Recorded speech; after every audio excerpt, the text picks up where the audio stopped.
आज विश्व पर्यावरण दिवस है। हमारे साथ वरिष्ठ अधिवक्ता अरविंद सिंह राजा जी हैं। सबसे पहले तो आपको पर्यावरण दिवस की बधाई। आप सभी दीवानी में जिट्सी मीट ऐप पर वर्चुअल सुनवाई हो रही थी, जिससे बहुत सारे अधिवक्ताओं और वादकारियों को न्याय नहीं मिल पा रहा था, सुनवाई बाधित थी।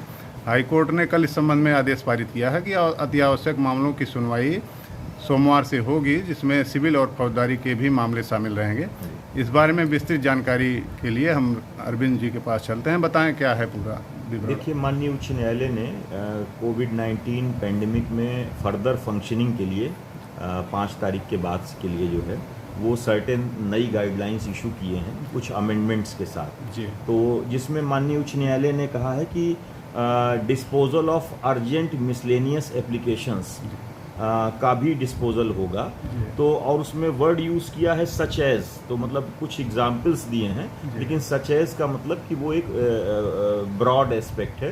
तो ऐसे अर्जेंट मैटर्स जैसे कि अभी तक सरेंडर नहीं लिए जा रहे थे, पुलिस गिरफ्तार कर रही है मगर मुलजिम अपने को सरेंडर नहीं कर पा रहा है, कोर्टें सरेंडर नहीं ले रही। तो ये बहुत ही गलत है, क्योंकि अगर जुडिशरी में हम सरेंडर नहीं करेंगे तो मुलजिम जाएगा। अब सरेंडर पे भी सुनवाई हो तो पुलिस एक तरह से मनमानी हो गई। तो ऐसे में जहां माननीय उच्च न्यायालय की नई गाइडलाइंस आई हैं, जिसमें यह है कि disposal of urgent miscellaneous applications, और जिसमें वर्ड माननीय उच्च न्यायालय ने सच एज यूज किया है, मीनिंग देयर बाई कि जो 156(3) की एप्लीकेशन है, जैसे कोई मर्डर है उसका क्रॉस केस है तो पुलिस FIR नहीं लिख रही है, तो वो अर्जेंट मैटर्स में हम 156(3) में कोर्ट में जा सकते हैं। हमको सरेंडर करना है, अभी तक हम सरेंडर नहीं कर पा रहे थे, लेकिन हम इस मैटर्स में भी सरेंडर कोर्ट में कर सकते हैं। तो इस प्रकार से थोड़ा सा काम का एस्पेक्ट ब्रॉड होगा, बढ़ेगा।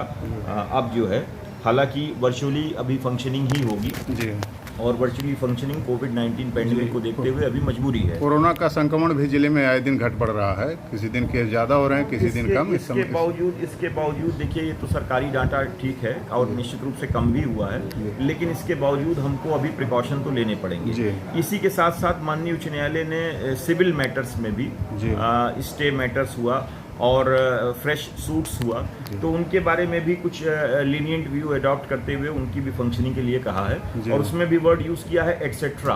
एटसेट्रा मींस कि उस प्रकार के और civil suits, fresh suits file किए जा सकते हैं, जैसे डाइवोर्स का सूट हुआ या कोई भी फ्रेश सूट, मेंटेनेंस का हुआ, कोई भी फ्रेश सूट हुआ, तो सिविल फंक्शंस में वो भी इंक्लूडेड है। फाइलिंग अब कंप्यूटर में सीधे होगी। हाँ, वर्चुअली फाइलिंग हो और वर्चुअली हमको लगता है सुनवाई भी होगी, लेकिन फिलहाल कम से कम कोर्टें बैठेंगी और कुछ ब्रॉड स्कोप होगा। तो हम उम्मीद करते हैं कि कुछ काम आगे बढ़ेगा।